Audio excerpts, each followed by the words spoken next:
다음 소식인데요. 이 피파가 카타르 월드컵 64경기 분석 자료를 모두 공개를 했습니다. 그래서 우리나라 선수가 어떤 선수가 얼마나 뛰었고 어떤 선수가 또 최고 속도를 기록했고 뭐 이런 거를 조금 얘기를 해보려고 그러는데 저는 진짜 이 지표를 보고 좀 깜짝 놀란 게 김문환이 되게 많이 모든 지표에 들어가 있더라고. 그렇죠. 예. 뭐 김문환 선수가 애초에 열심히 뛰는 선수고, 그렇죠. 스피드도 빠른 선수고, 네네. 하다 보니까 뭐 스프린트 횟수, 최고 속도, 난 진짜 깜짝 놀랐어. 띵거리, 네.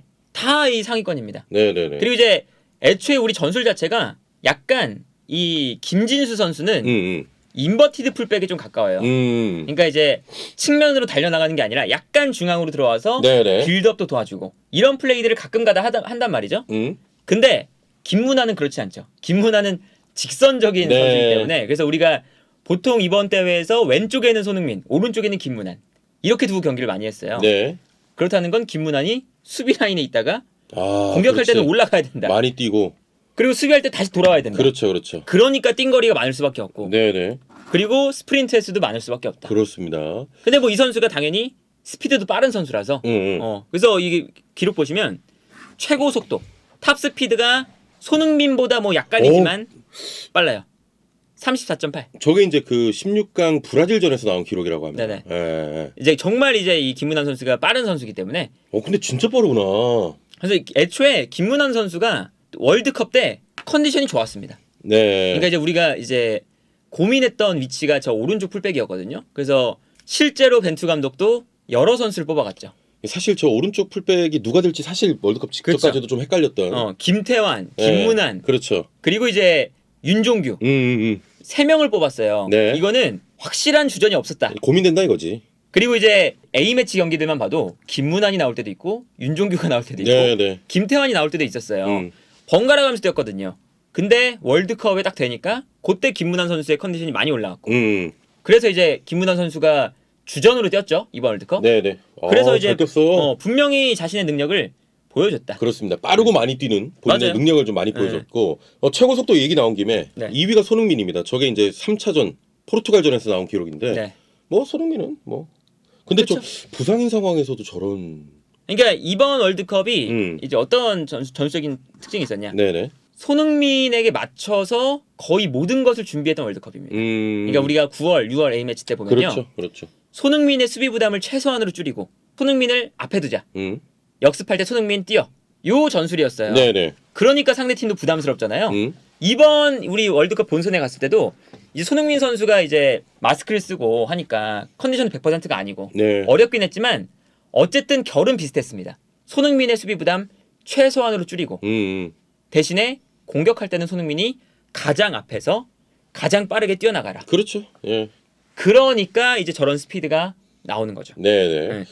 자, 그리고 3위가 나상호입니다. 네. 뭐 원래 빠른 선수로 잘 알려져 있었는데 나상호 선수도 사실 월드컵 직전까지는 많은 좀 많은 비난도 이야기들이 있었죠. 있었고 네. 뭐 의심하는 분도 많았는데 뭐 잘 뛰었어요.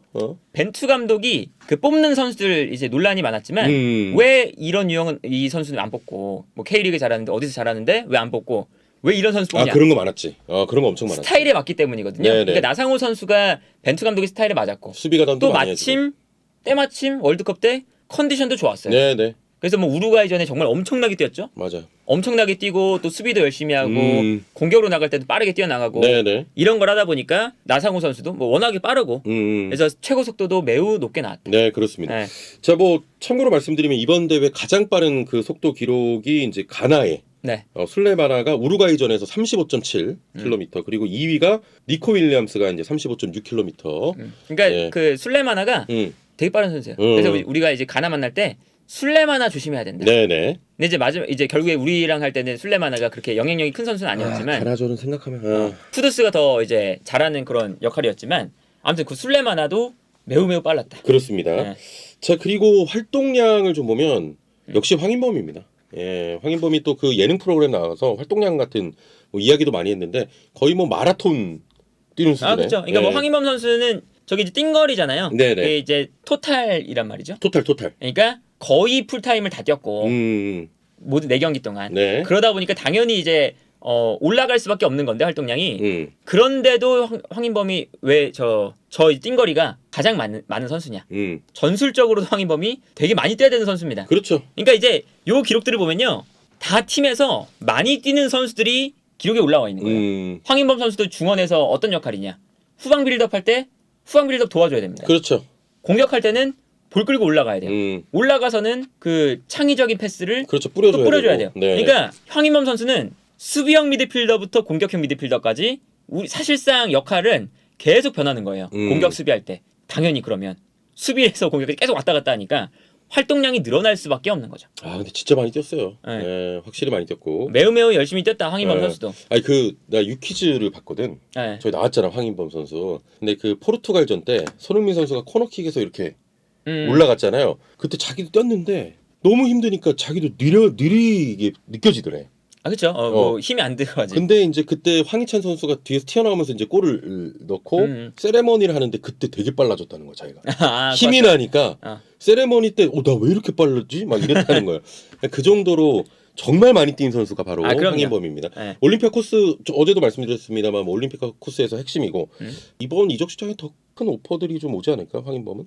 뭐 그거는 이제 뭐 나중에 네네. 모르죠. 사실은 뭐 황인범 선수도 간지 6개월밖에 안 됐어요. 아 그렇죠. 그래서 이제 그 막 이적설을 막 더 큰 무대로 가야 된다. 이런 건 혹시나 이제 그 팀들의 팬들에게 되게 굉장히 신뢰가 되는 말이라서 그건 조금 이제 갔으면 좋겠네. 아니 뭐 당연히 갔으면 좋겠는 사람들도 있죠. 네. 근데 이제 황인범 선수도 애초에 그런 인터뷰를 많이 해요. 무분별한 이런 이제 이적. 김민재 선수도 그렇고. 그렇게 나도 간지 얼마 안 됐는데 열심히 뛰고 싶은데. 네네. 그리고 황인범 선수가 애초에 월드컵 할 때 어떤 인터뷰했냐면 첫 번째 경기 끝나고 올림피아코스 팬들에게 되게 좋은 인터뷰를 했습니다. 아 약간 근본이 있어. 내가 이런 이제 경쟁력 있는 무대에서 뛰고 싶어서 올림피아코스를 선택했던 거다. 거기서 이제 했던 경험들이 네네. 월드컵에서 나왔다. 그렇습니다. 이런 인터뷰를 했어요. 네. 그러니까 이제 황인범 선수는 애초에 뭐 막 조급해가지고 막 가고 싶고 그런 상태는 아닌 것 같다. 네. 아 이거 예전에도 원래 이제 대전 출신이잖아요. 그쵸. 그때 서울로 왔을 때도 대전 팬들 모아놓고 그쵸. 직접 얘기하기도 하고.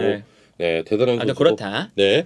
자 그리고 뛴 거리를 보면 2위가 김문환 선수는 진짜 빠르기도 빠르고 또 많이 뛰었던 42km 뛰었고 부상 상황임에도 불구하고 손흥민이 선수가 있죠? 3위. 예. 네. 근데 손흥민 선수도 진짜 열심히 뛰었어요.